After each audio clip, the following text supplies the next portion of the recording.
She walked away then, leaving him alone with the napkin and the wreckage of his carefully constructed facade. She slipped a folded napkin under his coffee cup with hands that barely trembled. Her whispered words cutting through the diners. "Morning hum, I know who you are." And in that instant, Marcus Chen felt his carefully constructed world begin to crumble. The fluorescent lights of Rosie's diner buzzed with a kind of persistence that matched Marcus Chen's headache. He pulled his baseball cap lower, grateful for the worn Carhartt jacket that made him look like any other construction worker grabbing coffee before a long shift. The irony wasn't lost on him. A man worth $300 million, sitting in a cracked vinyl booth, desperately craving something money couldn't buy: invisibility. 3 months. That's how long he'd been coming here, ordering the same black coffee, leaving exact change, and pretending to read newspapers while actually studying the faces around him. Real faces. Tired faces. Honest faces that didn't light up with fake interest the moment they recognized his name from Forbes covers. His phone buzzed against the table. Another text from his assistant about the board meeting he was supposed to attend. Another reminder of the empire he'd built on the foundation of his father's disappointed sighs and his mother's empty chair at every milestone dinner. Success had a price, and Marcus had paid it with compound interest. "More coffee, hun?" The voice belonged to Amara, though he didn't know her name yet. He'd been watching her for weeks, not in any predatory way, but with the fascination of someone who'd forgotten what genuine care looked like. She moved through the diner like she was dancing to music only she could hear, refilling cups before they emptied, remembering how each customer liked their eggs, calling everyone hun or sugar in a way that felt like a warm blanket. But her eyes held stories. "Please," Marcus mumbled, not looking up from his paper. The business section mocked him with headlines about his latest acquisition. Chen Dynamics swallows another competitor. They made him sound like a shark, when really he felt more like a man drowning in his own success. Amara poured the coffee with steady hands, but he caught the slight pause when her gaze flicked to his watch. It was a mistake. He should have left the Patek Philippe at home. The thing cost more than most people made in 2 years. "You work construction?" she asked, her tone carefully neutral. "Something like that." The lie came easily now. He'd been practicing it for months, building a character as carefully as he'd once built his business empire. She nodded, but something shifted in her expression. A recognition that made his chest tighten. "Welcome, my wonderful family and friends." If you are hooked in and you're ready to enjoy this story, click subscribe and let me know in the comments section where you are watching from, because tomorrow I will be giving you another story just as interesting as this one, and you don't want to miss it. 20 miles across the city, in a penthouse that felt more like a museum than a home, Marcus's real life waited. Awards lined the walls. Photos with politicians and celebrities gathered dust on mahogany shelves. His housekeeper, Mrs. Patterson, maintained it all with military precision. But she couldn't dust away the silence that filled every corner. He thought about the last real conversation he'd had. 3 years ago, maybe 4. His sister calling to tell him their father was in the hospital. "He's been asking for you," she'd said. But Marcus had been in Tokyo, closing a deal that would make him richer and more alone than ever. By the time he'd made it home, there was only a funeral to attend and regrets to carry. Back in the diner, Amara was wiping down tables with the kind of methodical care that spoke of someone who took pride in small things. Her uniform was faded but clean, her hair pulled back in a way that emphasized the elegant line of her neck. She was beautiful, but it was the kind of beauty that came from endurance rather than privilege. Marcus found himself wondering about her story. Did she have family? Dreams deferred? Bills that kept her awake at night? The questions felt strange. In his mouth, When was the last time he'd wondered about anyone's life beyond how they could serve his interests? His phone buzzed again. This time, it was his lawyer, probably about the charity gala where he'd be expected to write a check large enough to photograph and small enough not to matter. He'd stand in his tuxedo, smile for cameras, and go home to eat takeout alone while watching financial news. The contrast hit him like a physical blow. Here, in this diner that smelled like bacon grease and honest work, he felt more human than he had in years. Here, nobody cared about his stock options or his political connections. Here, Amara called him Hun because she called everyone Hun. Not because she wanted something from him. He watched her laugh at something the cook said through the service window. The sound was like finding water in a desert, so pure and unguarded that it made his chest ache with longing for something he couldn't name. But even as he sat there, savoring his anonymity, Marcus knew he was living a lie. Every morning he came here, he was stealing something authentic, moments built on deception.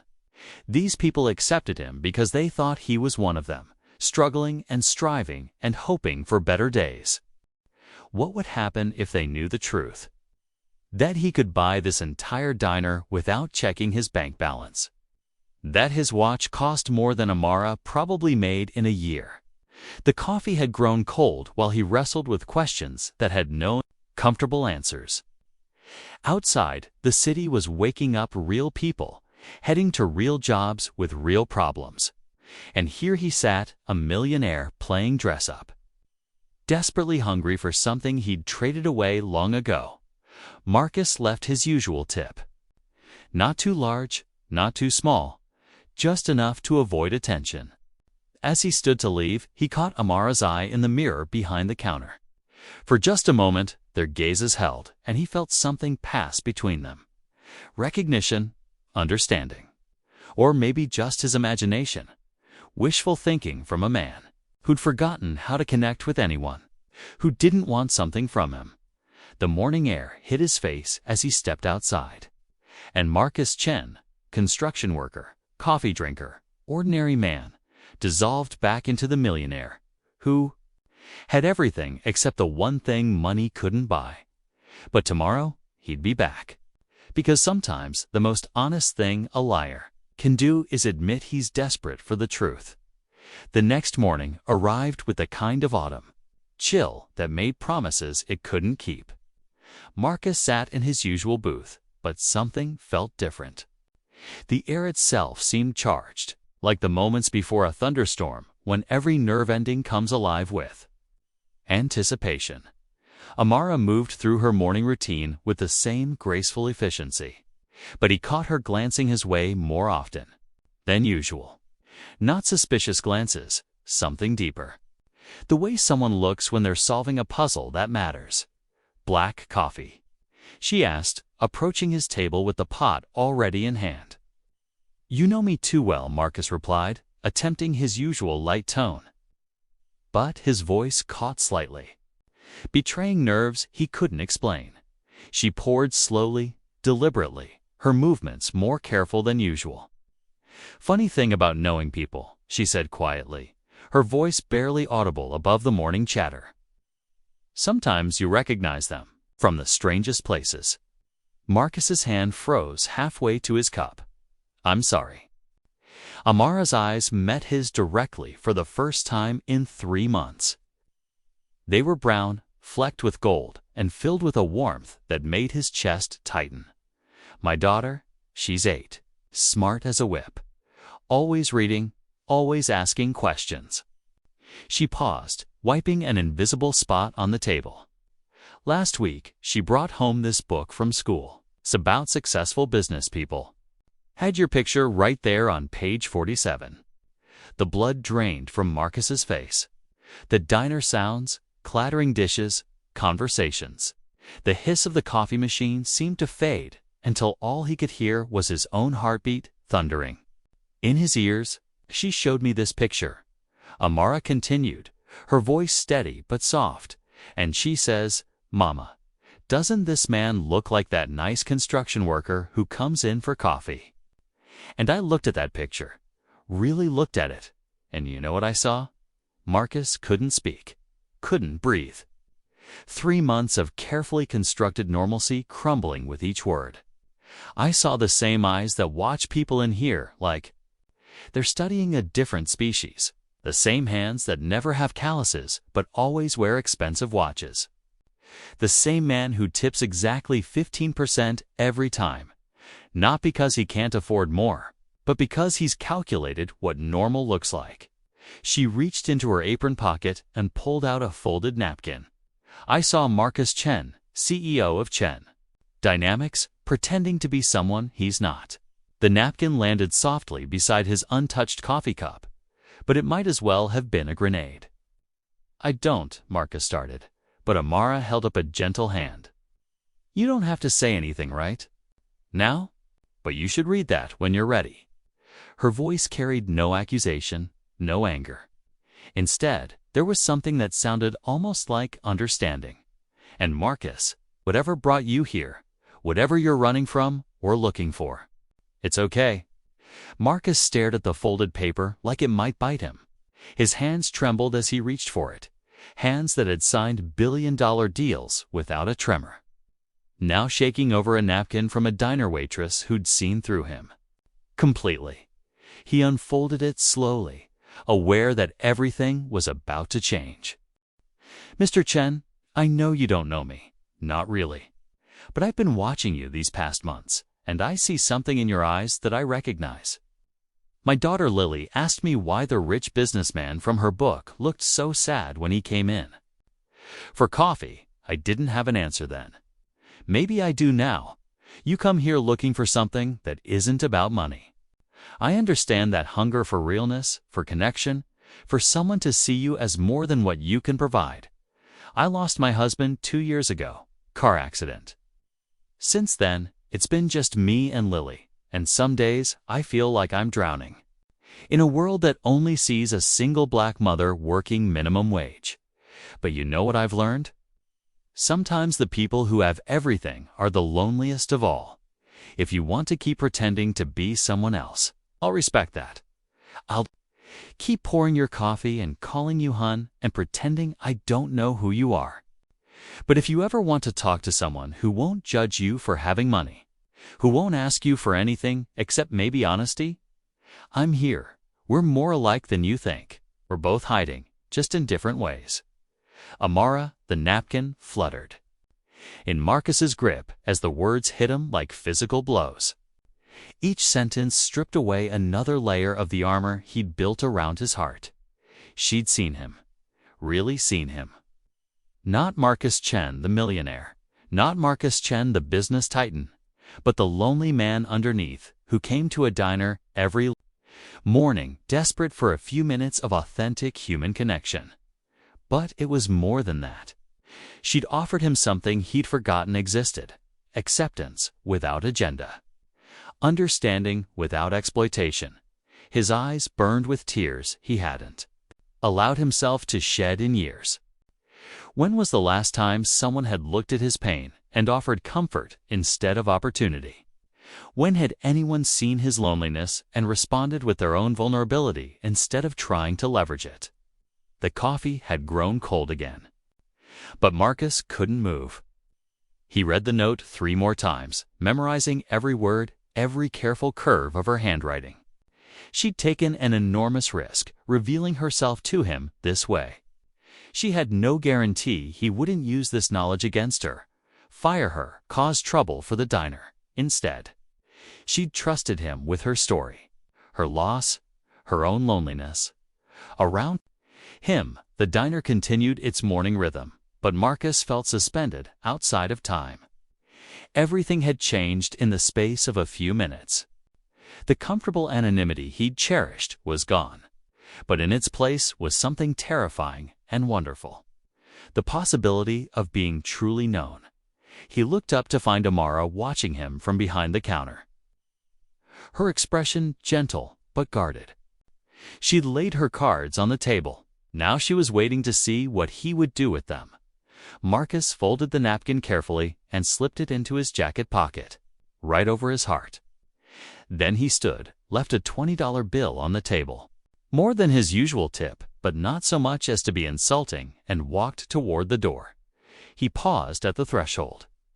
Looking back at her one more time, their eyes met across the crowded diner, and he nodded once, a small gesture that carried the weight of gratitude, recognition, and a promise he wasn't sure he was brave enough to keep. Then he stepped into the autumn morning, no longer Marcus Chen, the construction worker, no longer completely Marcus Chen, the millionaire, but someone caught between worlds with a napkin over his heart and a choice that would define the rest of his life. Behind him, Amara watched through the window as he disappeared into the crowd, wondering if she'd just made the biggest mistake of her life or taken the first step toward saving two broken souls who'd found each other in the most unlikely place. The note had been delivered. The spark had been lit. Now they would both have to decide if they were brave enough to let it burn. Have you ever taken a risk to reach out to someone who seemed lost or lonely? What do you think Marcus should do next? Let us know in the comments. Would you be brave enough to respond to Amara's honesty? Marcus didn't go to work that day for the first time in 15 years.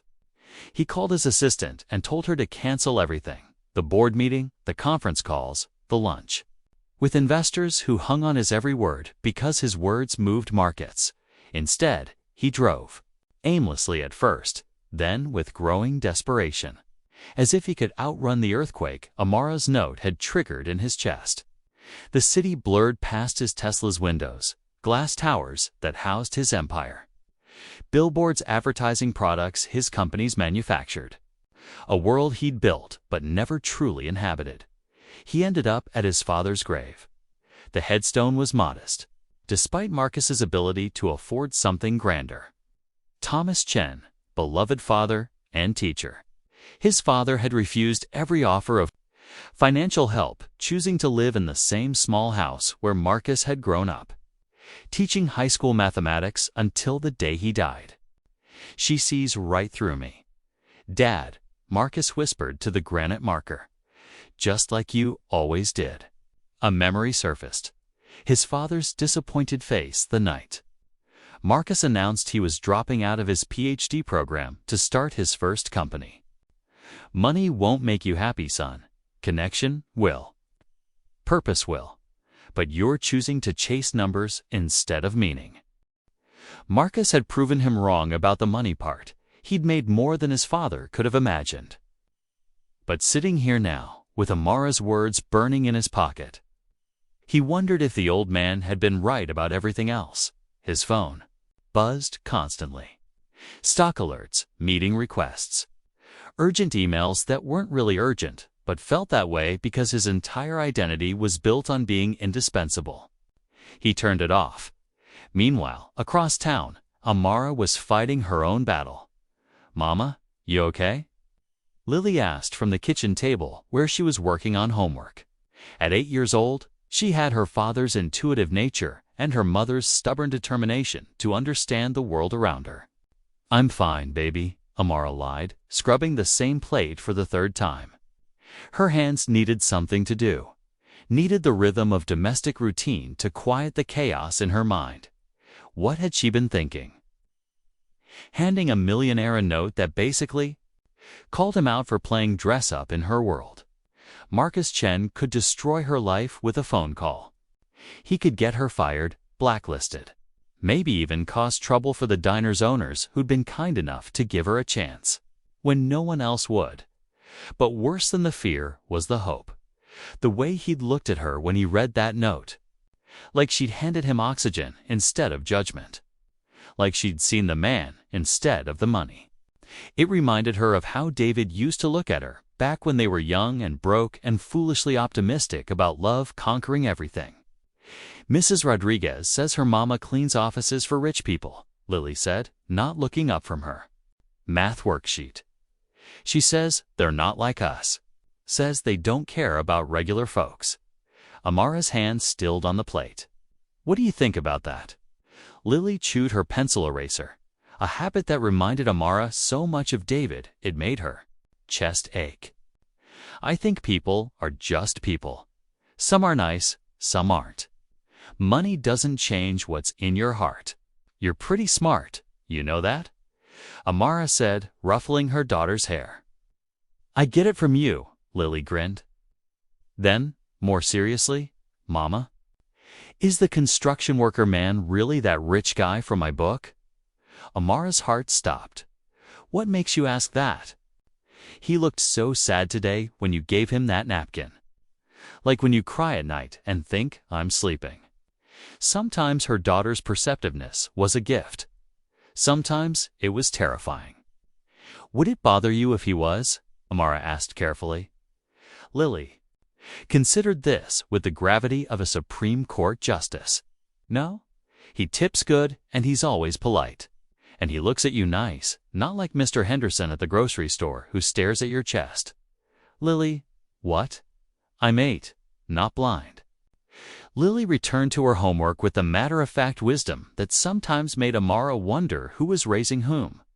That night, after Lily was asleep, Amara stood at her kitchen window staring at the city lights. Each pinprick of illumination represented someone's life, someone's dreams, someone's struggles. Somewhere out there, Marcus Chen was probably in some penthouse, surrounded by luxury she couldn't imagine, dealing with the emotional grenade she'd lobbed into his carefully ordered world. She thought about the conversations she'd overheard at the diner. Construction workers complaining about rich developers, housekeepers sharing stories about wealthy, employers who treated them like furniture. The general consensus that people like that didn't understand people like us.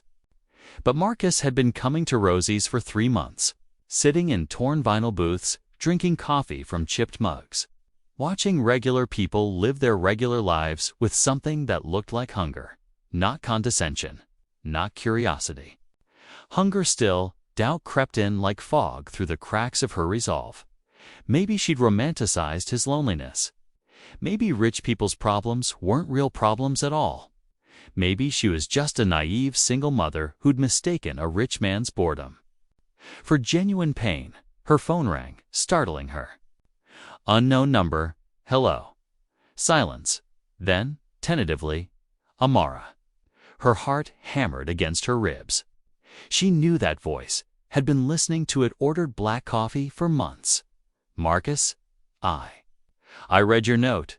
I know. More silence. She could hear traffic in the background, the hum of a car engine. He was driving, she realized. At 11 o'clock at night, Marcus Chen was driving around the city instead of sleeping in whatever palace he called home. I don't know what to say, he admitted. You don't have to say anything, but I want to. I've never. His voice cracked slightly. No one's ever seen me like that before. The real me. Amara closed her eyes, pressing the phone closer to her ear. Maybe that's because you've never let them? Maybe. A pause. I'm scared, Amara. The admission hung between them like a bridge. Neither was sure they could cross. Of what? Coase was disappointing you. Of proving that people like me really are different, that we can't connect across everything that separates us. Of wanting something I don't deserve and destroying it. In the process, Amara sank into her kitchen chair, overwhelmed by the vulnerability in his voice. This wasn't Marcus Chen, the CEO, speaking. This was the man who sat alone in diners, hungry for authentic human connection. And I'm scared too, she found herself saying. Scared that I've made the biggest mistake of my life. Scared that you'll think I'm just another person trying to get something from you. Scared that I've ruined the only place you felt safe. You didn't ruin anything, Marcus said quickly. You gave me something I'd forgotten existed. What's that? Hope.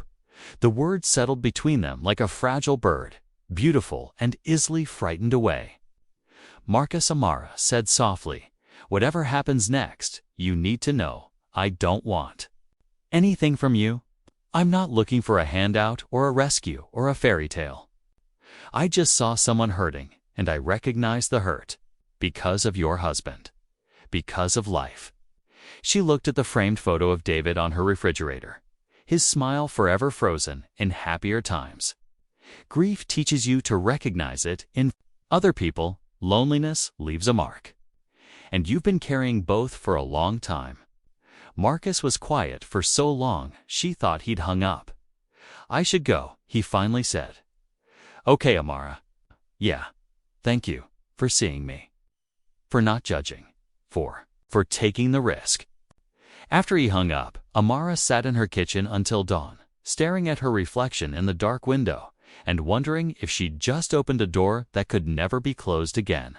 Miles away, sat in his car outside his building, staring up at the penthouse that had never felt less like home. In his pocket, Mara's note had been folded and refolded so many times the creases threatened to tear.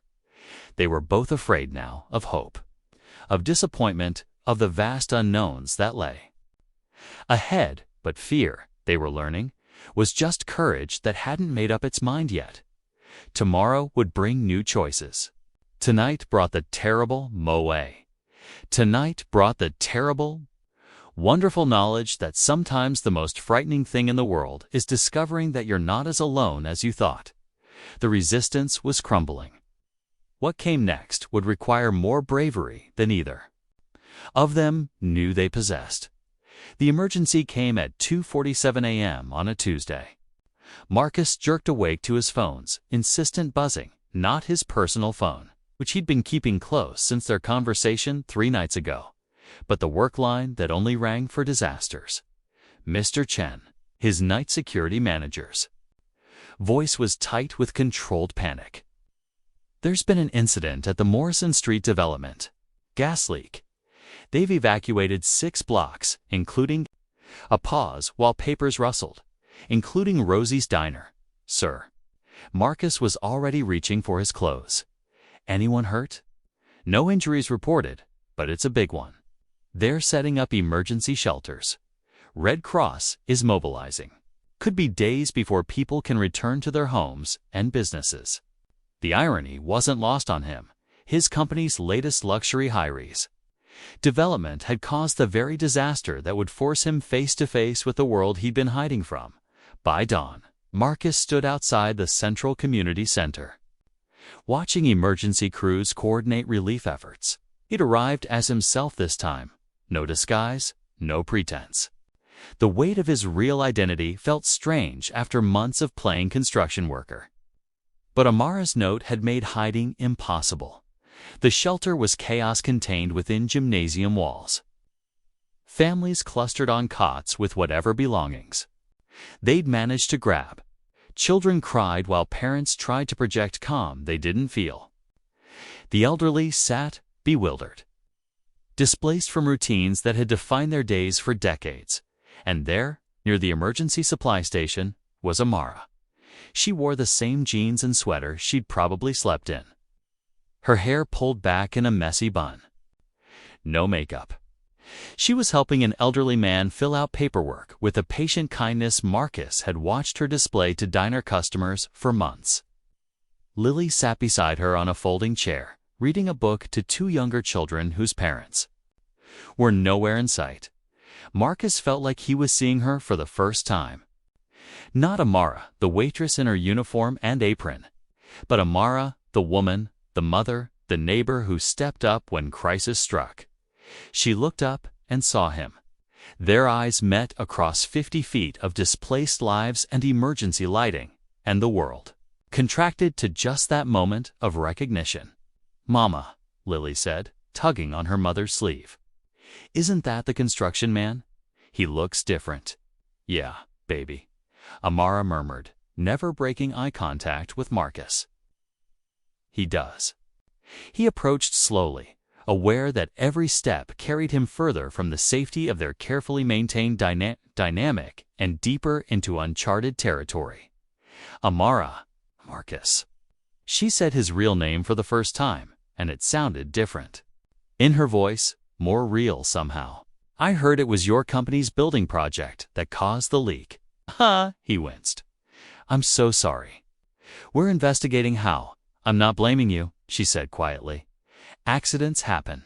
but a lot of people lost everything they could grab in 15 minutes, including us. The simple statement hit him like a physical blow. While he'd been sleeping in his climate-controlled penthouse, she and Lily had been roused from their beds by emergency sirens, forced to flee with nothing but the clothes on their backs. What can I do? The question came out more desperate than he'd intended. Right now, help me get Mrs. Patterson to her daughter's house. She's 93 and refuses to stay in the shelter because she says the cots hurt her back. For a moment, Marcus was confused. Mrs. Patterson. But my housekeeper, different Mrs. Patterson, Amara said with the ghost of a smile. This one worked as a seamstress for 60 years before retiring. Lives alone in a studio apartment above. The bakery, proud as anything and twice as stubborn. Marcus looked at the elderly black woman in question, who was indeed refusing all offers of assistance with the imperious dignity of someone who'd survived 9 decades by relying on herself. She reminds me of my grandmother, he said softly. Then you know the only way to help her is to make it seem like she's helping you. It was genius. Really? Marcus approached Mrs. Patterson with the respectful deference his own grandmother had demanded, explaining that his car was just sitting empty in the parking lot, and wouldn't she be doing him a favor by letting him drive her somewhere instead of having it go to waste? 30 minutes later, they were in his Tesla, Mrs. Patterson in the front seat, giving directions with the authority of someone who knew every shortcut in the city. Amara and Lily in the back, and Marcus wondering how his life had become so beautifully complicated. Take a left here, Mrs. Patterson instructed. My granddaughter lives in one of those new condos. Overpriced if you ask me, but at least she's got a spare room. In the rearview mirror, Marcus caught Amara's eye. She was studying the car's interior with the same careful attention she'd once paid to his watch. Not judgmental. Just noting the gulf between their worlds. This is nice, Lily said, running her small hand over the leather seat. It's like riding in a spaceship, Lily Amara warned softly. What it is. Look, Mama, the seat massages you. The 8-year-old had discovered the seat controls and was giggling as the massage function activated. Marcus found himself smiling, the first genuine smile he'd had in days. It's okay, she can play with the buttons. You sure? She break something. Then I'll buy another car. The words came out wrong, highlighting exactly the kind of casual wealth that made their friendship seem impossible. Amara's expression shuddered slightly. Right here, Mrs. Patterson announced, pointing to a modern building that Marcus recognized as one of his own developments from 5 years ago. And young man, I don't know what kind of construction work you do, but you drive too careful for someone who works with his hands all day. Marcus met Amara's eyes in the mirror again. The secret was fraying at the edges, unraveling a little more with each interaction. After they'd settled Mrs. Patterson with her grateful granddaughter, they sat in the car outside the building. Lily had fallen asleep in the back seat, exhausted by the night's upheaval. We should get back, Amara said, but made no move to leave. The shelter's not going anywhere. Neither are we, apparently. They're saying 3 days minimum before anyone can go home. Marcus turned to face her fully. In the morning light, she looked tired but beautiful. Vulnerable in a way that made him want to promise things he wasn't sure he could deliver. Come stay at my place, he said impulsively. Amara's eyebrows rose. Marcus, I have plenty of room. Lily could have her own bedroom, her own bathroom. You could both get some real sleep instead of trying to rest on those cots. That's not. We can't just, why not? Because? She gestured helplessly between them. Because we're strangers. Really. Because you're you and I'm me. Because this whole situation is already complicated enough without me moving into your penthouse like some kind of... What? She looked away. Like someone who wants something from you. The accusation hung between them, and Marcus felt something crack open in his chest. All his life, people had wanted things from him. His money, his connections, his influence. The idea that Amara might think he saw her that way, might think she was that kind of person, was unbearable. 3 months, he said quietly. 3 months I came to that diner, and you never once asked me for anything. Not a bigger tip, not a phone number, not even my real name. You just poured coffee and called me hun and made me feel like I was worth something beyond my bank account. He paused, gathering courage for the rest. I'm not asking you to stay with me because I think you owe me something, or because I want something from you. I'm asking because my penthouse has 15 rooms. And I eat dinner alone every night while you and Lily are sleeping on cots in a gymnasium. I'm asking because for the first time in years, I have a chance to help someone who matters to me, and I'm too selfish to pretend it's entirely altruistic. Amara was quiet for a long moment. In the back seat, Lily stirred but didn't wake. What? Do you mean matters to you? Marcus looked at his hands gripping the steering wheel. I mean that somewhere in the last 3 months, watching you take care of everyone who walked into that diner, reading your note, talking to you on the phone, I started caring about whether you're okay, whether Lily's okay, getting enough sleep, and if you're worried about bills, and if you're happy. He forced himself to meet her eyes. I mean that you and your daughter have become the most important part of my day, and the thought of you sleeping on a gym floor when I have empty bedrooms makes me feel sick. The silence stretched between them like a held breath. 3 days, Amara said finally. Just until we can go home.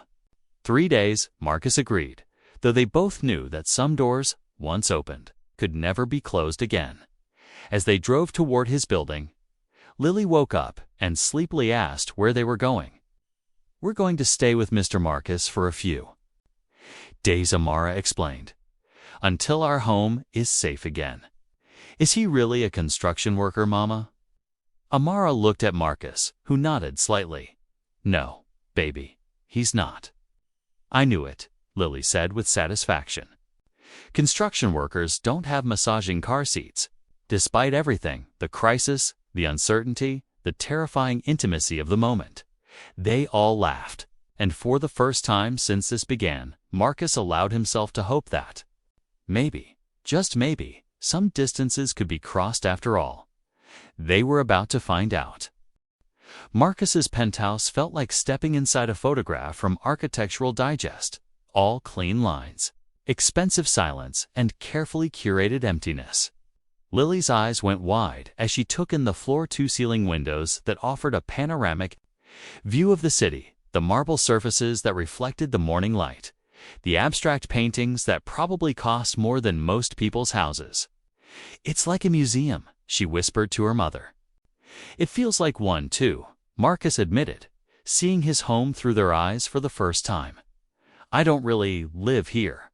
I just sleep here. Amara was quiet, taking in the space with the same careful attention she'd once paid to his watch. Not judgment exactly, but a growing understanding of the chasm between their worlds. The guest rooms are down this hall, Marcus said, leading them through corridors lined with awards and photographs of him shaking hands with politicians and celebrities. Lily, you can have whichever one you like. They all have their own bathrooms. And who's that? Lily had stopped in front of a framed photograph tucked between his MBA from Harvard and a Business Leader of the Year award. Marcus's step faltered. The photo was old. The colors slightly faded, a younger version of himself standing between a stern-looking Asian man and a small girl with pigtails and a gap-toothed grin.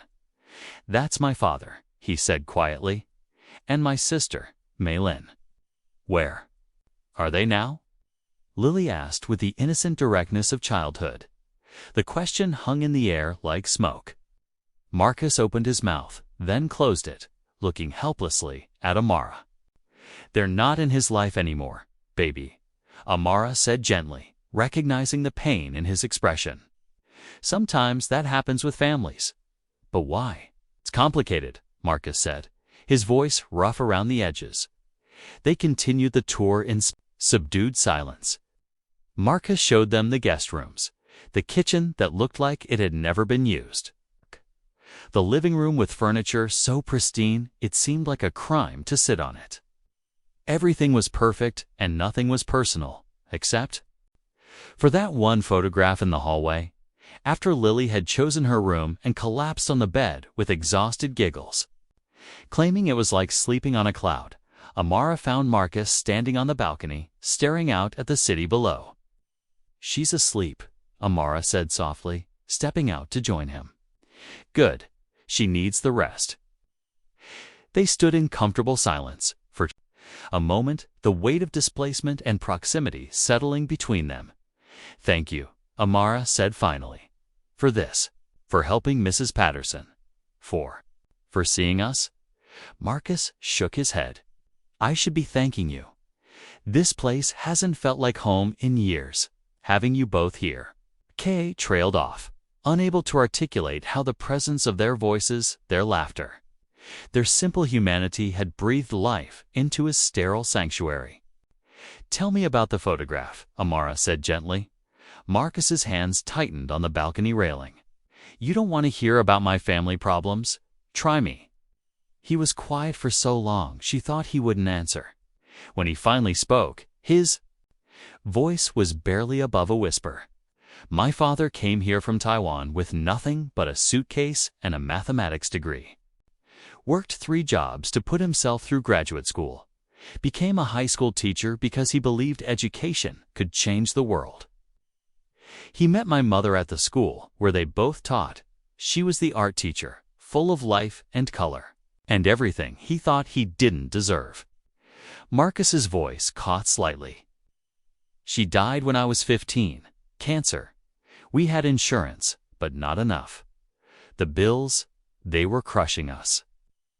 My father took out a second mortgage, borrowed against his pension, sold everything they owned, and it still wasn't enough." Amara moved closer, not touching, but close enough that he could feel her presence. "I was angry," Marcus continued. "Angry at the world, at God, at a system that let good people die because they couldn't afford to live. I swore I'd never be powerless like that again. Never watch someone I love suffer because of money. So you made money." "I made money." He laughed bitterly. "A lot of money, more than my father ever dreamed of. And I tried to share it with him. Tried to pay off his debts, buy him a new house, set up college funds for Malin. But he wouldn't take it. Why not?" Marcus turned to face her fully, and she could see tears threatening at the corners of his eyes. He said, "I'd lost myself in the pursuit of wealth. That I'd become someone he didn't recognize. That my mother would be ashamed of the man I'd become." The words hit the air like physical blows. "The last conversation we had, God, I can still hear every word. He was in the hospital, another heart attack. The doctor said it was stress-related, and instead of sitting with him, instead of just being his son, I was on the phone with lawyers, trying to force him to let me pay for better care. Marcus," he looked at me and said, "you've traded your soul for success. And you can't even see what you've lost." And he was right. I had everything I thought I wanted and nothing that actually mattered. Amara's heart ached for the man standing before her, so successful by every external measure, so devastated by the one opinion that truly counted. "What about your sister?" Malin sided with him. "Said I'd become a stranger, that I only showed up with checkbooks and business cards instead of presents and love. The last time I saw her was at his funeral 3 years ago. She told me she was grieving 2 losses, our father's death and her brother's disappearance into someone she didn't recognize." He wiped at his eyes with the back of his hand, embarrassed by the display of emotion. "That's when I started coming to the diner. I thought maybe if I could learn how to be normal again, how to connect with people without money being part of the equation, Maybe I could find my way back to the person my father raised me to be." "And did you?" Amara asked softly. Marcus looked at her, really looked at her. This woman who'd seen through his disguise, not with judgment, but with understanding. Who'd trusted him with her own vulnerability. Who'd brought her daughter into his empty home and made it feel alive for the first time in years. "I'm starting to," he said. "Thanks to you." They stood together in the growing dusk, the city lights beginning to twinkle below them like earthbound stars. "Can I tell you something?" Amara said after a while. "Of course. My husband David, he died because we couldn't afford the surgery he needed." Marcus's breath caught. "Amara, experimental procedure. Insurance wouldn't cover it. We tried fundraising, medical loans, everything. But $37,000 might as well have been $37 million for people like us." Her voice was steady, but he could hear the grief underneath. "He died holding my hand, apologizing for not being able to provide better for me." And Lily. The parallel hit Marcus like a lightning bolt. Both of them shaped by medical tragedies, both scarred by the intersection of love and money. But from opposite sides of the equation. "I used to be so angry at people like you," Amara continued. "Rich people who could write a check for what we needed without even thinking about it.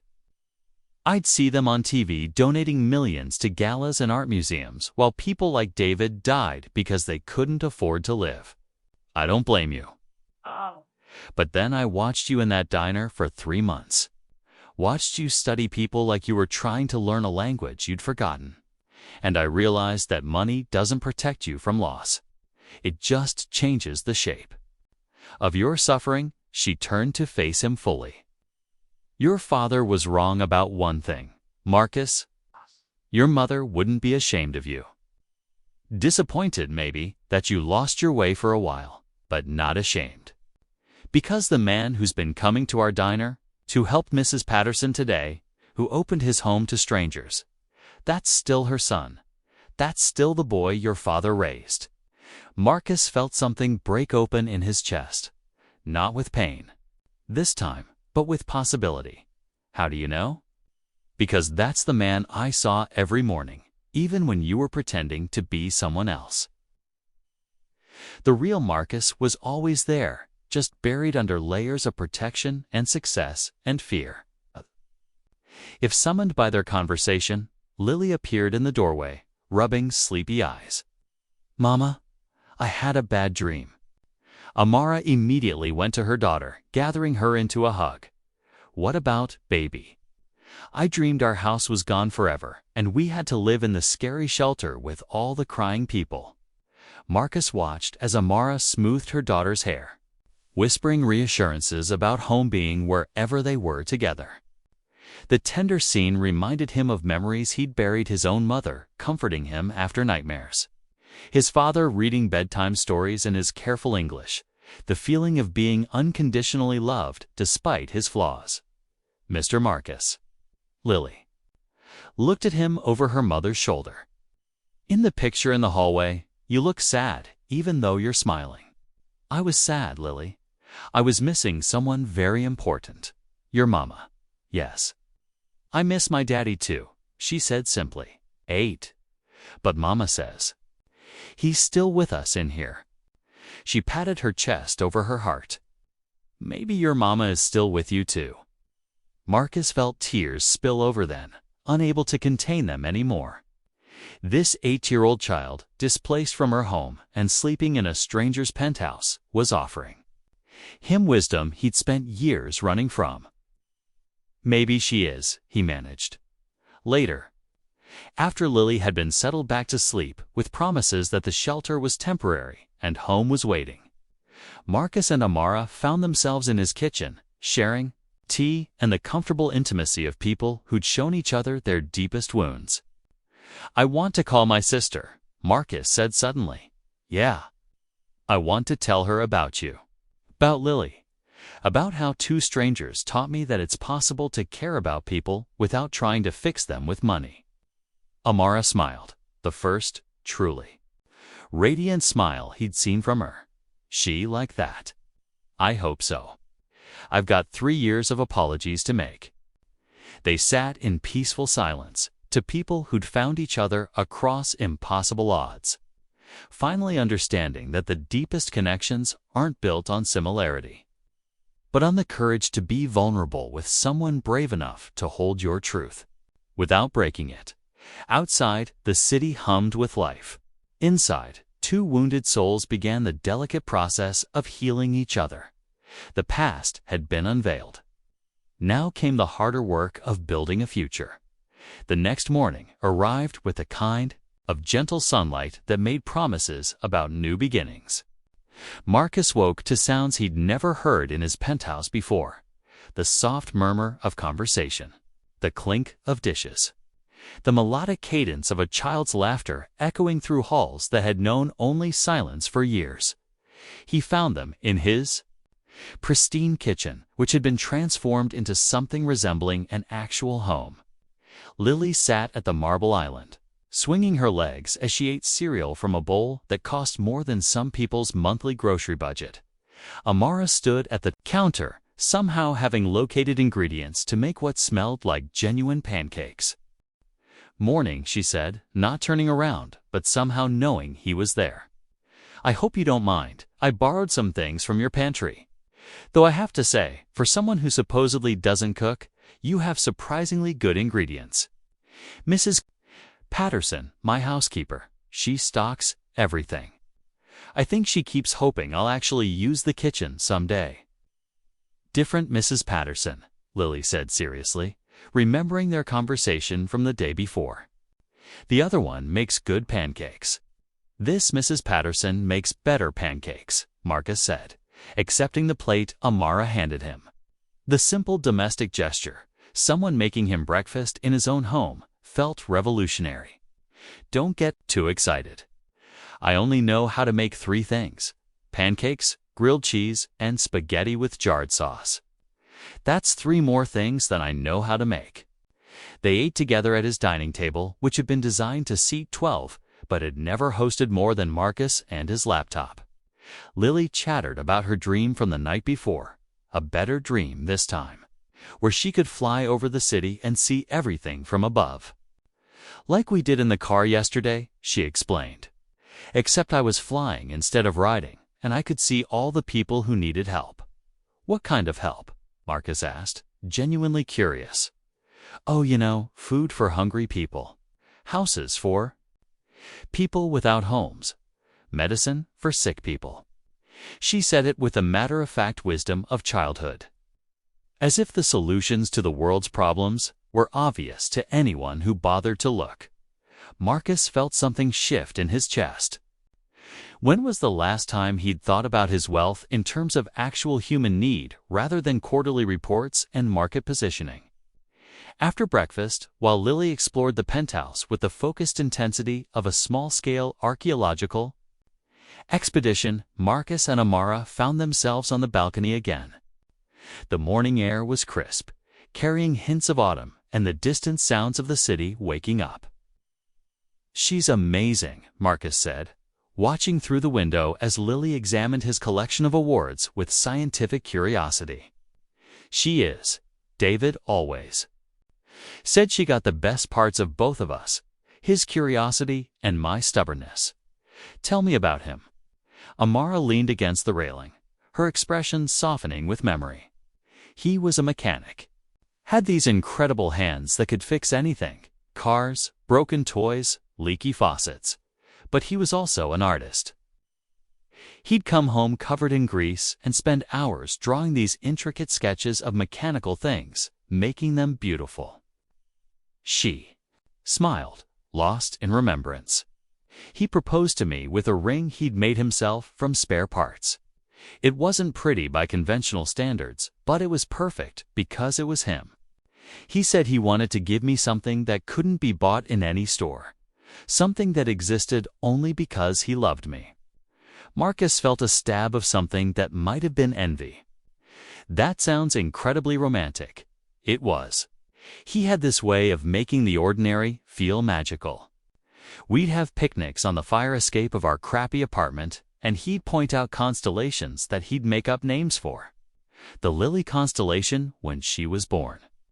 The Forever constellation on our anniversary. Do you still have the ring? Amorous. Hand went instinctively to a thin chain around her neck, hidden beneath her sweater. I wear it here now. Lily doesn't know. I don't want her to think I'm stuck in the past. But some things are too precious to put away. They stood in comfortable silence, both lost in thoughts of love and loss. Can I ask you something? Amara said eventually. Anything. Have you ever been in love? Really in love? Marcus considered. The question longer than he should have needed to. I thought I was, once. Her name was Vanessa. We met at a business conference, both young and ambitious, and convinced we were going to conquer the world together. What happened? Success happened. Or my version of it, anyway. The more money I made, the more she wanted me to make. She loved what I could provide, the penthouse, the cars, the vacations, the status, but I don't think she ever loved me. He paused, remembering. The day I realized it was over, I came home early from a trip and found her on the phone with her sister talking about me like I was an investment portfolio. Marcus is doing well, she said. The company's stock is up 30% this quarter. Not Marcus is happy, or Marcus is healthy, or I miss him when he's gone. Just numbers. I'm sorry. Don't be. Looking back, I don't think I loved her either. Not really. I loved the idea of having someone who understood my world, who could navigate the social requirements of my success. But I never felt with her what you describe having with David, that sense of being seen and loved for who I was, not what I could provide. Lily's voice drifted out from the living room where she was apparently giving Marcus's awards a detailed critique. This one says Businessman of the Year, but it doesn't say what year. That's not very helpful. They both laughed, the child's innocent observation cutting through the weight of their conversation. She's right, you know, Marcus said. Most of those awards are just expensive paperweights. They don't mean anything. They meant something when you got them, did they? Or did I just tell myself they did because it was easier than admitting I was collecting trophies instead of living a life? Before Amara could answer, Lily appeared on the balcony, dragging a thick photo album she'd apparently discovered in his study. Mr. Marcus, who are all these people? She plopped down on one of the expensive outdoor chairs and opened the album. Across her lap, Marcus's heart sank. He'd forgotten about that album, filled with photos from business events, charity galas, and corporate celebrations. Page after page of him smiling next to people whose names he couldn't remember anymore. Those are from work events, he said weakly. Lily flipped through the pages with growing confusion. But you look so sad in all of them, even when you're smiling, Marcus. Sat down next to her, seeing the photos through her eyes. She was right in every single picture. His smile looked painted on. His eyes distant even when he was shaking hands with senators and celebrities. I was sad, he admitted. I just didn't know it at the time. Why were you sad at parties? How do you explain existential loneliness to an 8-year-old? Sometimes being around lots of people can make you feel more alone than being by yourself, Amara said gently, coming to his rescue. Especially if they don't really know you. Oh. Lily considered this with the seriousness she brought to all adult mysteries. Like when the kids at school invite me to their birthday parties, but they don't actually want to play with me. They just invited everyone so no one would feel left out. Exactly like that. Lily continued flipping pages until she reached the back of the album. There, tucked away like an afterthought, were older photos, family pictures from before success had swallowed his identity. Marcus as a teenager with his parents and sister, all of them genuinely smiling. His mother painting in their small backyard. His father grading papers at the kitchen table. Maylene in her high school graduation cap and gown. You look happy and... These ones, Lily observed. I was happy. What changed? The question hung in the air like a challenge. What had changed? When had pursuing security become pursuing wealth? When had providing for his family become proving his worth to strangers? I forgot what was important, Marcus said finally. I thought if I could make enough money, I could protect everyone I loved from ever being hurt. But you can't protect people from life. You can only love them through it. Lily nodded, as if this made perfect sense. That's what Mama did when Daddy died. She couldn't make him not dead, but she loved me extra hard so I wouldn't forget what it felt like to be loved. Amara's eyes filled with tears. Lily, it's true, Mama. And now you're teaching Mr. Marcus how to love people again. The innocence of the statement hit both adults like a physical blow. Out of the mouths of babes, indeed. Hey, is that what you're doing? Marcus asked Amara softly. I don't know what I'm doing, she admitted. But I know that watching you with Mrs. Patterson yesterday, seeing you open your home to us, listening to you talk about your family, you're not the cold businessman. From those photos, you're someone who's been hiding from himself for so long he forgot who he really was. And who do you think I really am? I think you're someone who built walls so high to protect himself that he forgot there was a door. But the person inside is still there, still capable of connection and kindness and love. He just needs practice remembering how.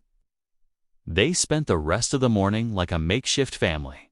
Lily giving Marcus a tour of his own penthouse from her unique perspective, pointing out how the expensive art looked lonely without family photos nearby.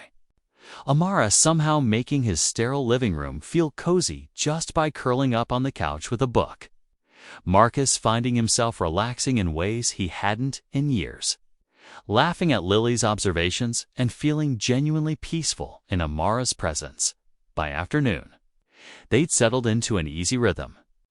Marcus called his office and cleared his schedule entirely, claiming a family emergency that wasn't entirely untrue. Amara helped Lily with homework at his dining table while he attempted to cook lunch, which resulted in slightly burned, grilled cheese sandwiches that Lily proclaimed perfectly crispy. As evening approached, Marcus found himself dreading the moment this temporary domesticity would end. In less than 24 hours, these two extraordinary people had transformed his empty penthouse into something resembling a home. More than that, they'd reminded him what it felt like to be part of a family. I called my sister today, he told Amara while Lily was absorbed in a movie on his massive television. How did it go? Better than I expected. I told her about you. About Lily, about how I've been learning to be human again. He smiled. She wants to meet you both. Really? She said anyone who could get me to cancel business meetings and make grilled cheese sandwiches must be working miracles. They were sitting together on his couch, close enough that he could smell her shampoo, far enough apart to maintain the pretense that this was just temporary shelter between friends. But the space between them hummed with possibility, with the growing acknowledgement that what was happening here was bigger than either of them had planned. Marcus, Amara said softly, yeah. This, whatever this is, it scares me. It scares me too.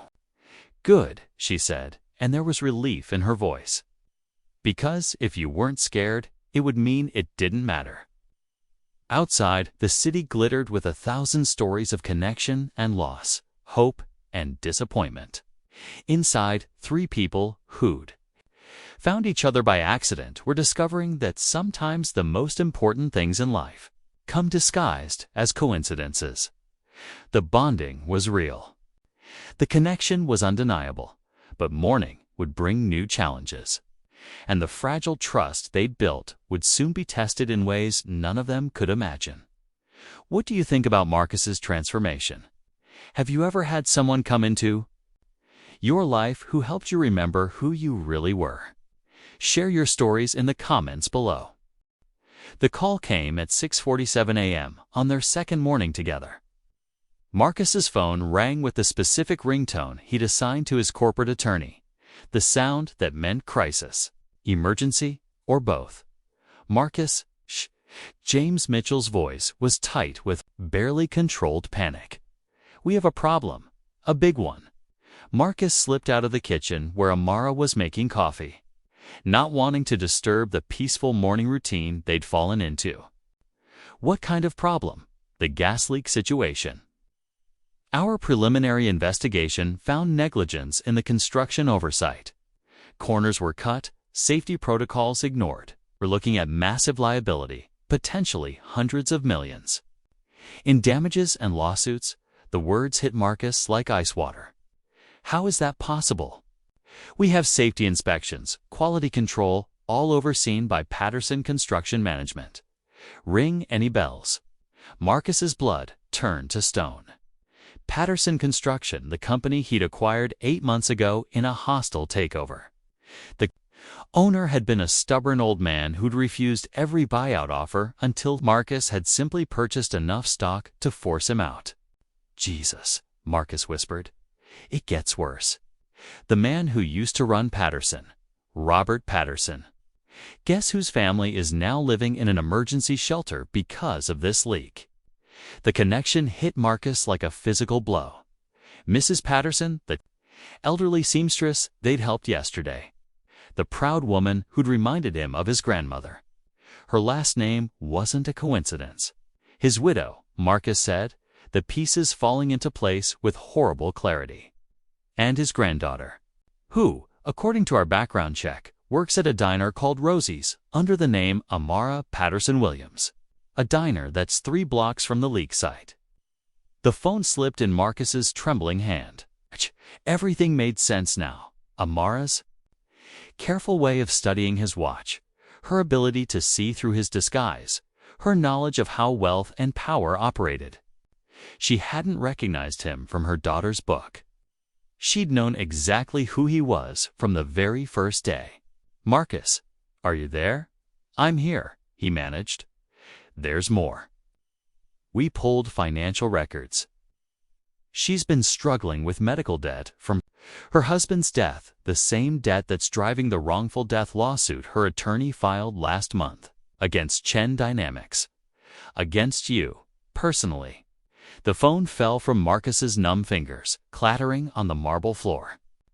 Through the kitchen doorway, he could see Amara humming softly as she prepared breakfast.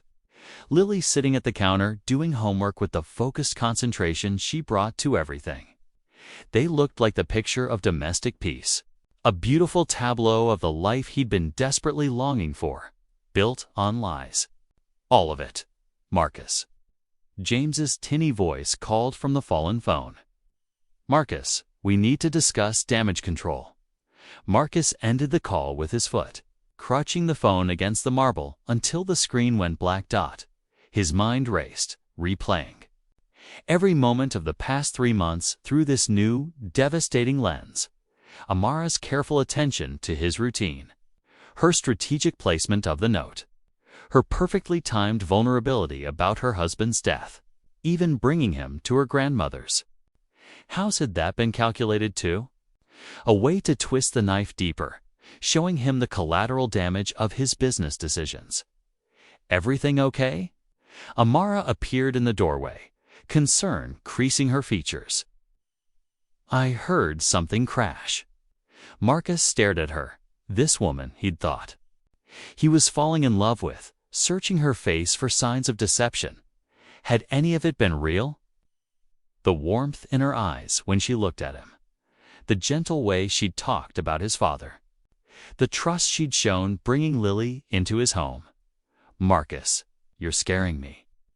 Patterson Construction Management, he said quietly. The color drained from Amara's face. For a moment, neither of them moved, the truth hanging between them like a live wire. You know, she whispered, I know that your grandfather built that company over 40 years. I know I destroyed it in 8 months.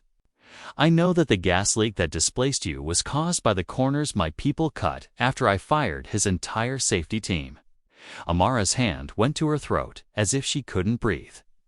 Marcus, I know about the lawsuit, about your husband's medical bills. About the fact that you've known exactly who I was since the moment I walked into that diner. It's not what you think, isn't it? Marcus's voice was rising now, 3 months of vulnerability curdling into rage and betrayal. Isn't it exactly what I think? Poor little Waitress befriends the rich bastard who ruined her family, gains his trust, gets invited into his home, all while her lawyer builds a case to take him for everything he's worth. Stop. Amara's voice was firm, but Marcus could see tears gathering in her eyes. Just stop and let me explain.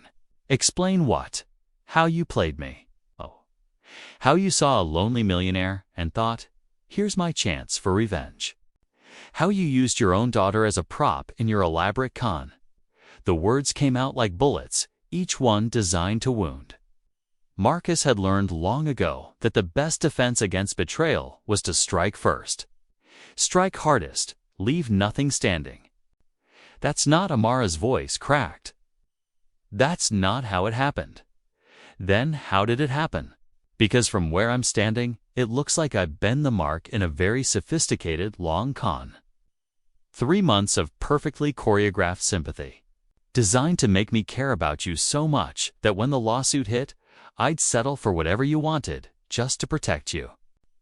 Lily appeared in the kitchen doorway, drawn by the raised voices. Her small face was pale with confusion and fear. Mama? Why is Mr. Marcus yelling?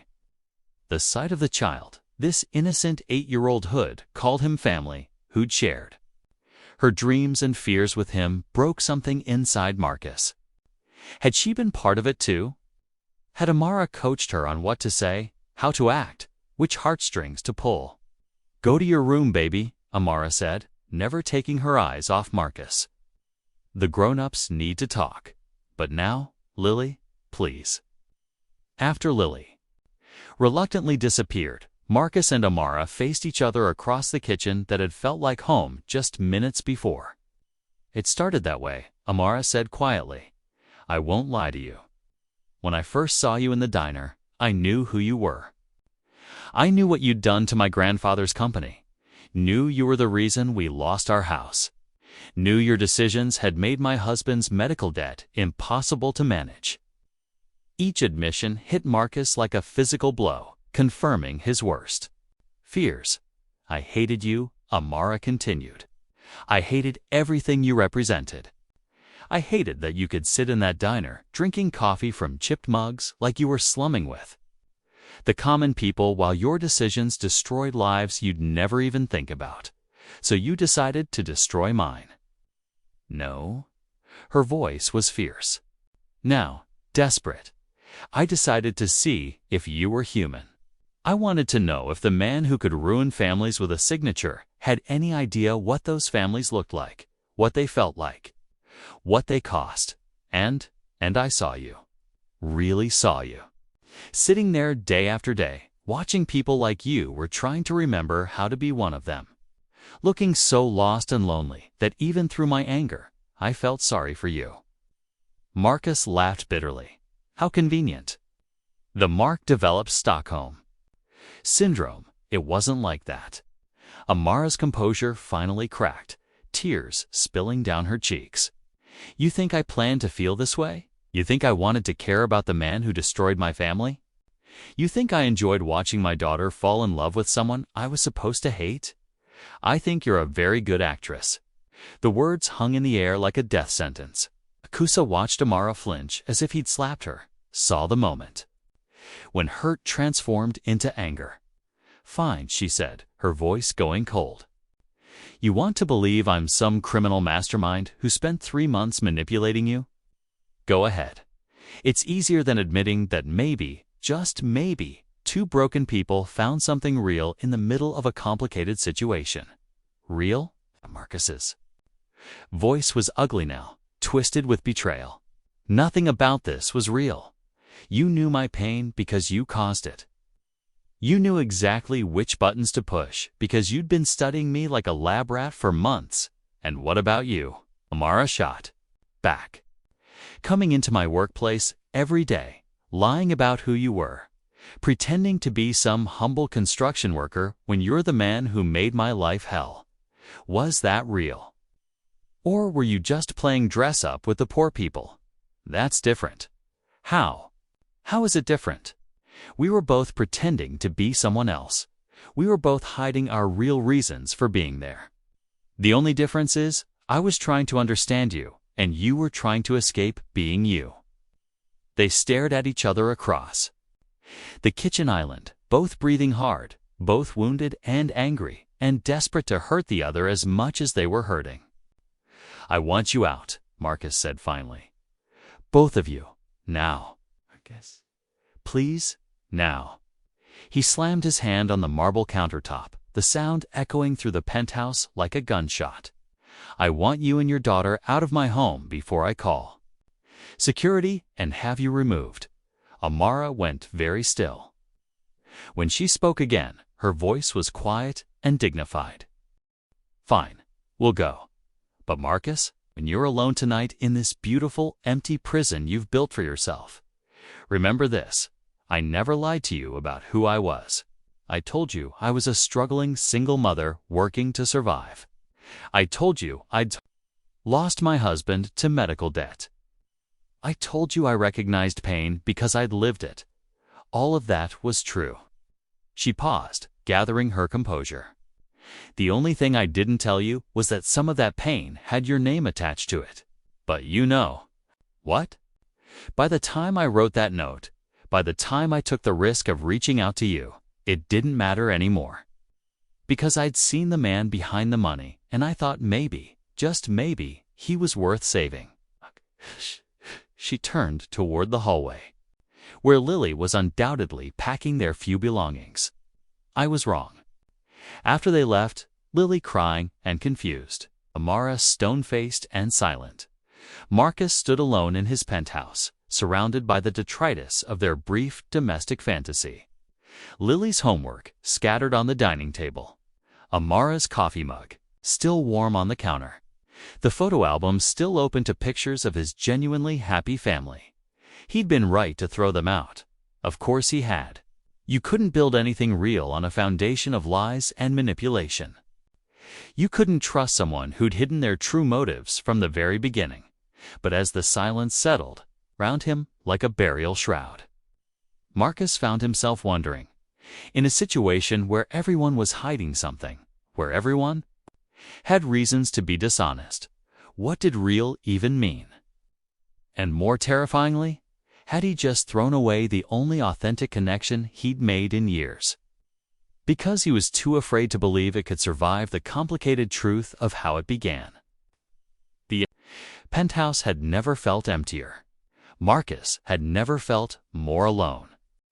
And somewhere across the city, a woman and her daughter were returning to an emergency shelter, carrying their own heartbreak and the terrible knowledge that sometimes love isn't enough to bridge the gap between two different kinds of pain.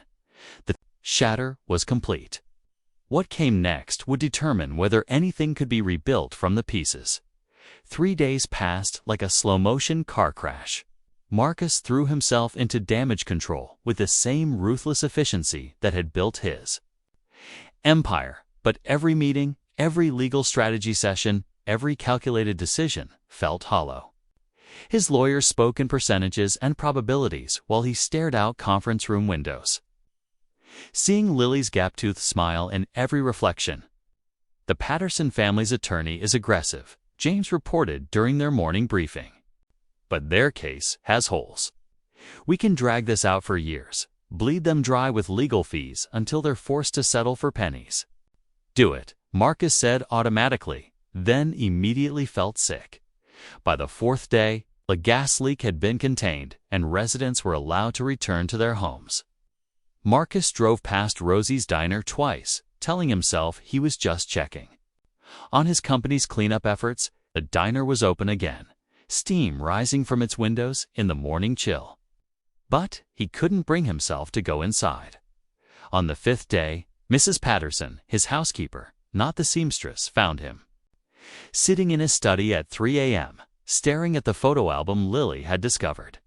"Mr. Chen, sir, you haven't eaten in 2 days." Marcus looked up at the elderly woman who'd worked for him for over a decade, noting for the first time how her eyes held the same quiet dignity he'd seen in the other Mrs. Patterson. How had he never noticed that she worried about him, that she left small notes with his meals, hoping he'd remember to take care of himself? "Mrs. Patterson, can I ask you something?"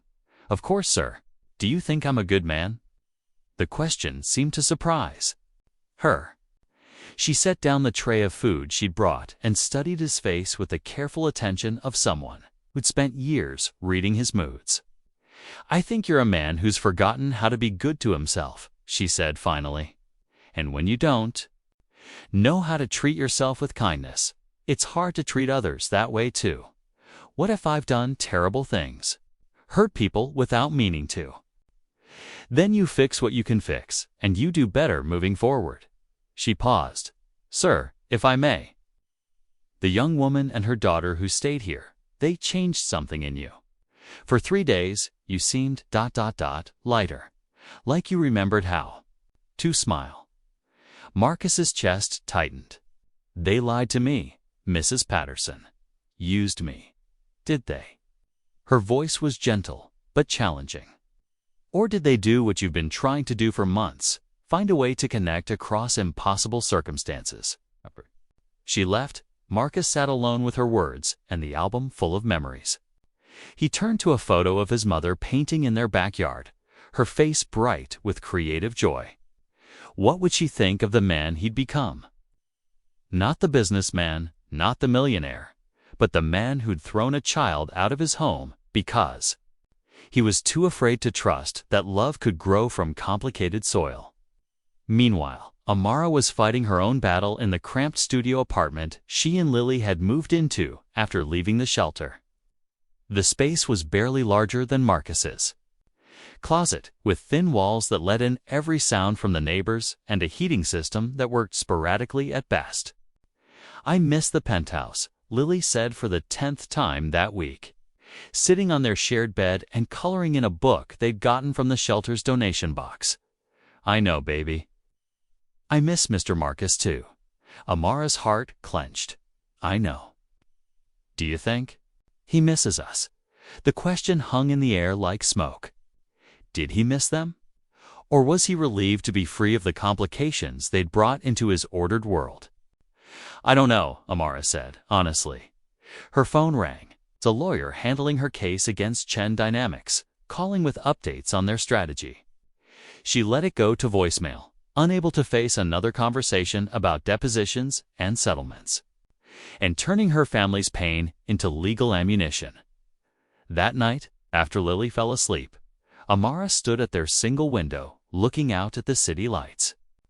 Somewhere in that glittering maze, Marcus was probably working late in his glass tower, surrounded by people who saw him as a walking profit margin rather than a man who made perfect grilled cheese sandwiches and laughed at an AT-Rolls. Observations about lonely art. She pulled out her phone and scrolled to his number. Her thumb hovered over the call button for long minutes, but what could she say? That she was sorry for not telling him the whole truth from the beginning. That she'd started out wanting to hurt him, but ended up caring about him more than she'd thought possible.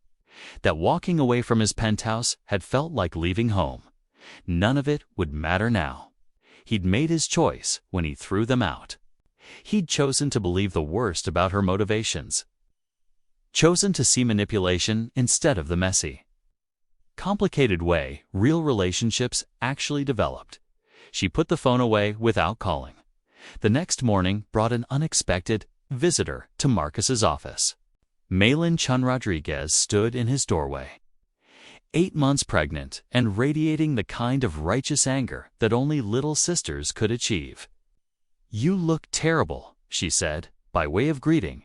Marcus stood up from behind his desk, unsure whether to hug her or prepare for battle. "Malin, how did your assistant called me. Said you've been concerning lately." She waddled into his office and settled into the chair across from his desk with the careful movements of someone carrying new life. So I flew in from Portland to see what kind of crisis could make my brother cancel 3 board meetings and forget to return 47 phone calls. I'm fine. You're not fine. You look like you haven't slept in a week. And when I mentioned Amara and Lily to your assistant, she looked confused because apparently you've never mentioned them to anyone at work. Marcus felt exposed under his sister's familiar scrutiny. It's complicated. Love usually is. It's not love. It was. It was a mistake. Malin raised an eyebrow. The same mistake that had you calling me for the first time in 3 years, too. Tell me you'd met someone who made you want to be a better man. She lied to me, Malin. Her whole family has a lawsuit against the company, against me personally. She knew who I was from the beginning and never said anything. Malin leaned back in her chair. So you're punishing her for doing exactly what you did, hiding her identity to see if real connection was possible. That's not the same thing, isn't it? Malin's voice carried the same gentle firmness their mother had used when correcting their childhood logic. You spent 3 months pretending to be someone else to see if people could like you for who you really were. She spent 3 months learning who you really were, despite already having reasons to dislike you. Which one of those took more courage? Before Marcus could answer, Malin continued. Let me ask you something, Marcus. In those 3 months, did she ever ask you for money? No. But did she try to get information about your business? No. Did she push for expensive gifts or try to get access to your social circle? No. Did she treat you differently after she revealed the truth about who you were? Marcus paused, remembering. If anything, Amara had been more comfortable around him after the revelation, more herself. She'd cooked breakfast in his kitchen without self-consciousness, laughed at his domestic incompetence without judgment, shared her own vulnerabilities without expecting anything in return. No, he admitted, quietly. Then what exactly did she do that was so unforgivable? The question hung in the air like a challenge. What had Amara done? Really? Failed to announce her family's legal grievances against him during their first casual conversation. Chosen to evaluate his character through his actions rather than his reputation. Dared to find him worthy of caring about, despite having every reason not to. She made me vulnerable, Marcus said finally. She made me hope for something I thought was impossible. And that scared you? It terrified me. Malin struggled to her feet and came around the desk to hug her brother. The first physical affection they'd shared in 3 years. Marcus. Do you remember what Mama used to say about Dad's accent? How he was always embarrassed that people could tell he wasn't born here? Marcus nodded against his sister's shoulder. She said his accent was beautiful because it told the story of his journey. It showed how brave he'd been, how much he'd sacrificed to build a life here. She said perfect English couldn't tell that story, only the imperfect kind could. Malin pulled back to look at him directly. Maybe perfect relationships are like perfect English. Technically correct, but missing all the interesting parts. Maybe the messy, complicated beginning is what makes yours and Amara's story worth telling. After Malin left, Marcus sat alone in his office as the sun set over the city. His sister's words echoed in his mind alongside Mrs. Patterson's gentle wisdom and Lily's innocent observations about lonely art. He thought about the photo album, about the difference between his genuine smiles with family and his corporate masks with strangers. He thought about Amara's note, written not to manipulate, but to offer understanding. He thought about Lily asking why he looked sad even when he was smiling, and how that 8-year-old had seen through his carefully constructed facades to the lonely man underneath. Most of all, he thought about the morning he'd found them in his kitchen, mask, transforming his sterile space into something resembling a home just by being themselves in it. His phone sat on the desk, Amara's number just a few touches away. He could call her. He could apologize for his harsh words, for choosing fear over faith, for throwing away something precious because it didn't come in perfect packaging. But what if she didn't want to hear from him? What if she decided he was exactly the kind of man she'd originally thought he was: cold, calculating, incapable of real connection? What if he'd wounded her too deeply to ever trust him again? The fears circled in his mind like vultures, picking at his courage until calling seemed impossible. Across town, Amara was facing her own moment of reckoning. Lily had finally fallen asleep after another evening of missing Mr. Marcus and his fancy house, where the bathtub was big enough for swimming. The child's innocent heartbreak was almost harder to bear than her own. She pulled out the business card her lawyer had given her weeks ago. They could pursue the lawsuit aggressively, drag Marcus and his company through a public trial, possibly win enough money to solve their financial problems permanently. It would mean more legal battles, more time spent reliving David's death and her family's destruction. It would mean turning her pain into a weapon and Marcus into an enemy. Or she could do what her heart was begging her to do: call him. Tell him that despite everything, despite the complicated way they'd found each other, what she'd felt in his penthouse had been real. That watching him learn to be human again had been like witnessing a miracle. That she'd rather have 3 days of honest connection with him than a lifetime of victories over him. But what if he rejected her again? What if he'd already moved on, convinced himself that their time together had been nothing but an elaborate con? What if she was just setting herself up for another heartbreak? Two people, separated by miles in fear, both staring at phones that could bridge the gap between them, both paralyzed by the terrible vulnerability required to reach across hurt and try again. The choice hung in the balance: pride or love, safety or possibility, the certainty of loneliness or the terrifying hope of connection.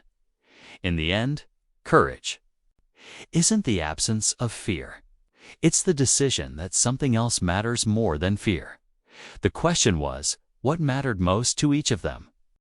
Marcus made his choice at 11:43 p.m. on a Thursday.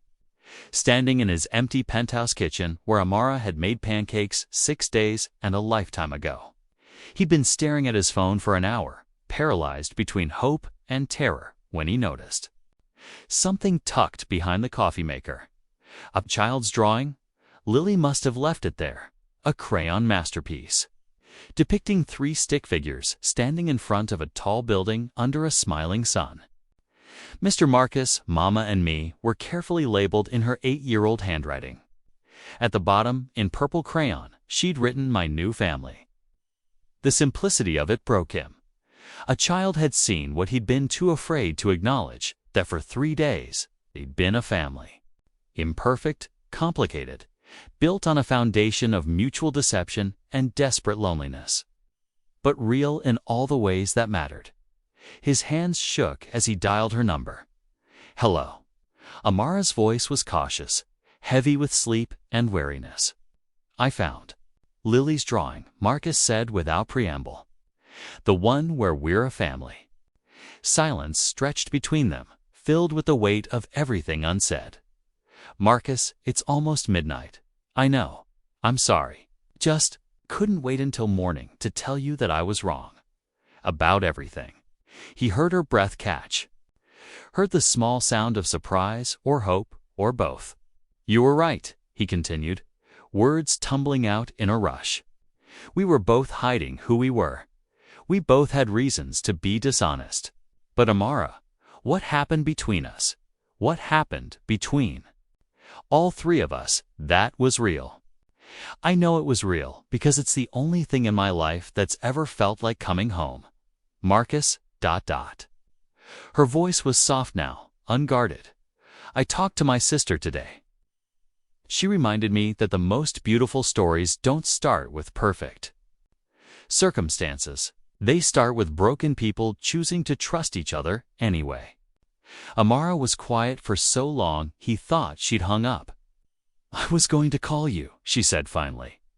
"Tonight, I've been sitting here for hours, staring at your number, trying to find the courage. What stopped you? The same thing that stopped you, I think. Fear that it was too late. That I'd hurt you too badly. That you decided I was everything you originally thought I was. And what did you originally think I was? A pause. A cold, calculating businessman who destroyed families without thinking about the human cost. And now? Now, I think you're a man who's been running from his own heart for so long he forgot he had one. But it's still there. Marcus? I saw it when you helped Mrs. Patterson. I saw it when you made grilled cheese for Lily. I saw it when you talked about your parents. Marcus closed his eyes, leaning against the counter where they'd shared breakfast and honest conversation. I fired my legal team today. What? The lawyers handling the lawsuit? I fired them. I'm not going to fight you anymore, Amara. Your family deserves compensation for what my company did.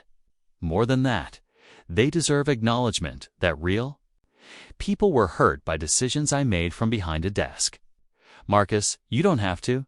Yes, I do. Not because of the lawsuit, not because I'm trying to buy your forgiveness, but because it's the right thing to do. Because my father would be ashamed of the man I became, but maybe he'd be proud of the man I'm trying to become. Another long silence. There's something else, Marcus said, his voice barely above a whisper. Something I need to tell you. Okay. I think I'm falling in love with you, with both of you.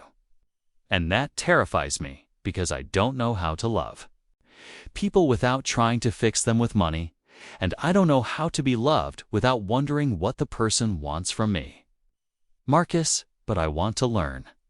I want to learn how to be the kind of man who deserves a woman like you and a daughter. Like Lily, I want to learn how to be part of a family again. When Amara spoke, her voice was thick with tears. I fell in love with you 3 months ago. Watching you sit in that diner looking like you were trying to solve the puzzle of human connection. I fell in love with a man who tipped exactly 15% because he'd calculated what normal looked like. I fell in love with someone so hungry for authentic interaction that he was willing to lie about who he was just to experience it, even knowing what I'd done to your family. Especially knowing that. Because it meant that somewhere under all that success and isolation, you were still the boy your father raised. Still someone capable of growth and change and redemption. Marcus felt tears sliding down his cheeks, the second time in a week he'd cried after years of emotional numbness. Amara, I know I don't deserve a second chance. I know I hurt you and Lily, and I know trust doesn't just rebuild itself because we want it to. But if you're willing, if you think there's any possibility, I'd like to try again. The right way this time, with honesty from the beginning. What would that look like? Marcus had been thinking about this all day, ever since his conversation with Malin. It would look like me telling you that I'm Marcus Chen, CEO of Chen Dynamics, worth approximately $300 million. And I'm so lonely, I've forgotten what my own laughter sounds like. It would look like me admitting that I've been coming to your diner for months because watching you take care of people reminded me what kindness looked like. He paused, gathering courage. And it would look like me asking if you and Lily would consider having dinner with me tomorrow night. Not at some expensive restaurant where I can hide behind my wealth, but here in my kitchen where you made me. Remember what home feels like? Marcus. I know it's complicated. I know we have a lot to work through. But Tamara, that little girl drew a picture of us as a family, and when I saw it, I realized that's all I've ever wanted. Not the money, not the success, not the recognition. Just people who see me and choose to stay. The silence stretched so long, Marcus began to panic. Had he pushed too hard? Asked for too much too soon? Okay, Amara said finally. Okay, we'll have dinner. But I have conditions. Anything. First, you have to let me cook. Your kitchen is beautiful, but it's obvious you don't know how to use it. Marcus laughed through his tears. Deal. Second, we tell Lily the truth. All of it. About your company. About the lawsuit. About how we really met. She's 8, not stupid, and she deserves honesty. Agreed. Third, we take this slow. Real slow. Because I'm not just protecting my own heart here, I'm protecting hers too. And if you're going to be in our lives, you have to be all in. No more running when things get complicated. I understand, do you? Because this isn't a fairy tale. Marcus, I'm not Cinderella and you're not Prince Charming. I'm a single mother with medical debt and trust issues. And you're a billionaire with emotional walls and a tendency to solve problems with money. We're going to have to work at this. Every single day. I know. And some days it's going to be hard. Some days we're going to remember all the reasons this shouldn't work, and we're going to have to choose each other anyway. I'm willing to choose you every day for the rest of my life, Marcus said quietly. If you'll let me. Another pause. Me again? What? Ask me again. The right way. Marcus smiled, understanding. Amara Patterson Williams, would you and your daughter Lily like to have dinner with me tomorrow night? Fair warning, I'm probably going to burn whatever I try to cook. I have no idea how to talk to 8-year-olds, and I'm terrified of screwing this up. Marcus Chen, Amara said, and he could hear the smile in her voice. We'd love to have dinner with you. Fair warning, Lily's going to ask you a million questions about being rich. I'm going to probably cry at least once, and we're both going to be terrified of screwing this up too. Perfect. We'll be terrified together. It's a date. Hung up, Marcus stood in his kitchen holding Lily's drawing, looking around at the space that would never feel empty again. Tomorrow, there would be voices here. Laughter.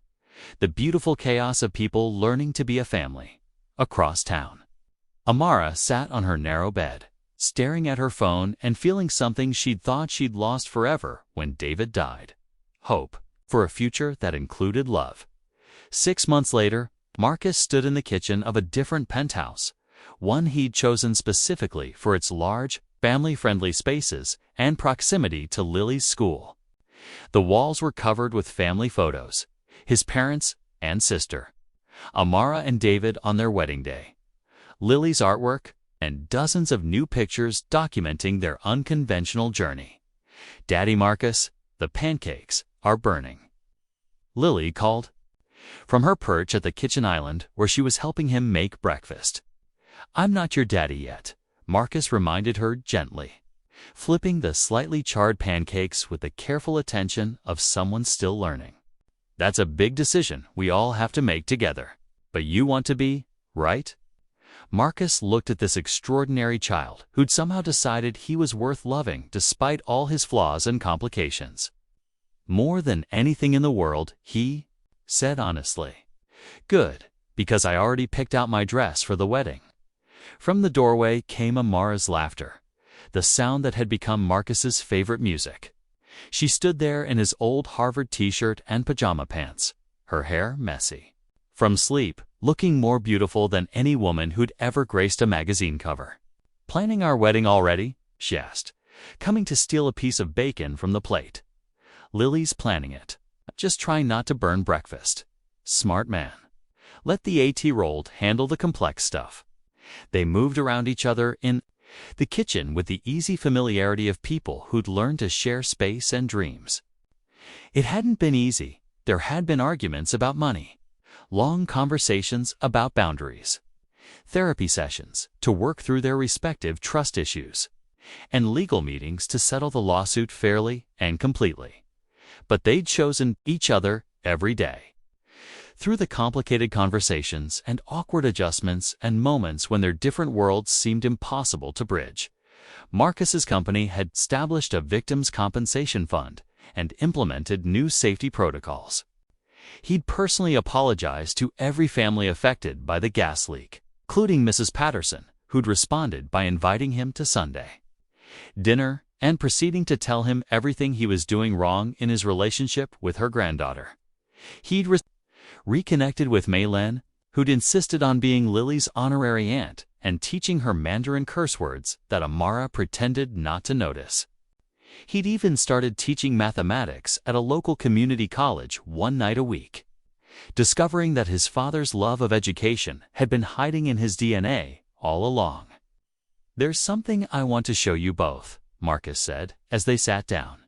To breakfast, he pulled out a folder containing legal documents that had arrived yesterday. "The adoption papers," he said quietly. "If you're both sure this is what you want." Lily squealed and launched herself at him, nearly knocking over the orange juice. "Yes, yes, yes. Can I call you Daddy now? What do you think, Mama?" Marcus asked, looking at Amara over their daughter's head. Amara's eyes filled with tears. Happy ones this time. "I think David would love knowing that Lily has someone who loves her as much as he did. I think he'd approve of the man who reads her bedtime stories and helps with math homework and never once tried to replace him, but just added more love to her life. Is that a yes?" "That's a yes." As they sat around the breakfast table, Marcus burning pancakes, Amara stealing bacon, Lily chattering about school and wedding dresses, and whether her new daddy could teach her how to drive his fancy car. Marcus thought about the photograph in his old penthouse hallway. The one where he'd looked sad, even while smiling. He wondered what a photographer would capture if they took his picture now. Probably a man with flour in his hair and pancake batter on his expensive shirt. Surrounded by the beautiful chaos of a family built on second chances and the radical belief that love could grow in the most unlikely soil. He'd still be smiling. But this time, the smile would reach his eyes.